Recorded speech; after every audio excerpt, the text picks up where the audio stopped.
আজকে ঘরে অনেকদিন এসেছিল, তো তারা বলতেছিল কালো বোনা রান্না করার জন্য।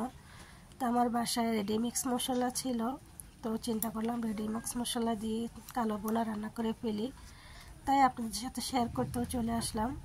তো প্রথমে আমি এখানে পেঁয়াজ কুচি দিয়ে দিয়েছি আগে থেকে, আর দিয়ে দিলাম গরু মাংস।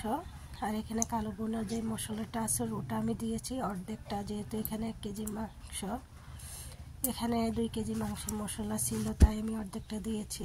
আর আদা রসুন বাটা দিয়েছি, দিয়ে দিলাম সয়া সস, দিলাম লবণ, একে দিয়ে দিলাম হলুদ, মরিচ, ঘরে ছিল জিরে, ধনিয়া আর গোলমরিচের গুঁড়ো, সেগুলোও দিলাম। দিয়ে দিলাম পরিমাণ মতো তেল, আর দিয়েছি এখানে আমি ধনিয়ার গুঁড়ো।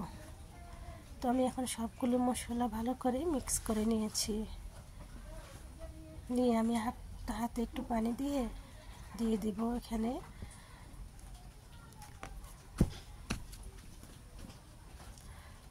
আর এখানে আমার সয়া সসটা দিতে ভুলে গেছিলাম, সয়া সস না মানে সস, ওই সসটা আমি দিতে ভুলে গেছিলাম, টমেটো সস। ওই সসটা আমি এখানে দিয়েছি এরকম 3টে।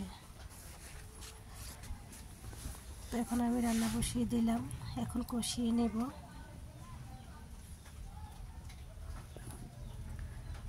এভাবে আমি কয়েকবার ঢাকনা উল্টে কয়েকবার নেড়ে ছেড়ে দিয়েছি। এখন মাংস থেকে জলটা বের হয়ে এসেছে, এই পর্যায়ে আর একটু নেড়ে ছেড়ে আবারও ঢাকনা দিয়ে দেব।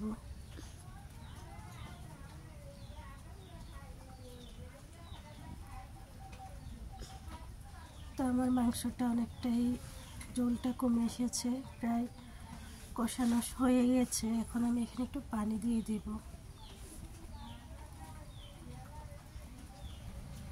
পানি দিয়ে ভালো করে সিদ্ধ করে নেব মাংসটা।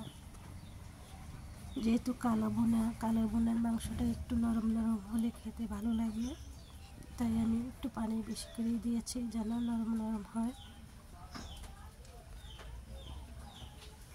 তো এই পর্যায়ে আমি এখানে দিয়ে দিব গরম মশলা।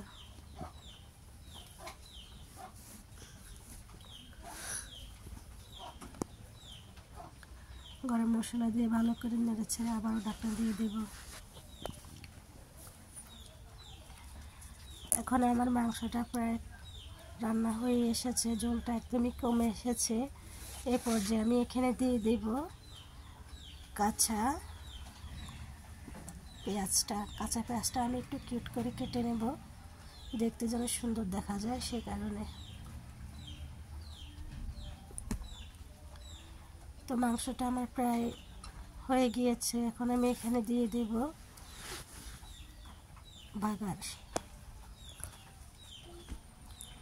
এখানে আমি বাগার দিয়ে দিয়েছি, একটু তেল বেশি করে দিয়ে বাগার দিয়ে দিয়েছি। দিয়ে আমি নেড়ে ছেড়ে ঢাকনা দিয়ে দেব, দিয়ে পরিবেশন করব।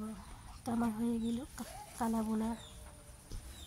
তো আমার রেসিপিটা আপনাদের কাছে কেমন লেগেছে অবশ্যই আমাকে জানাবেন কমেন্ট করে।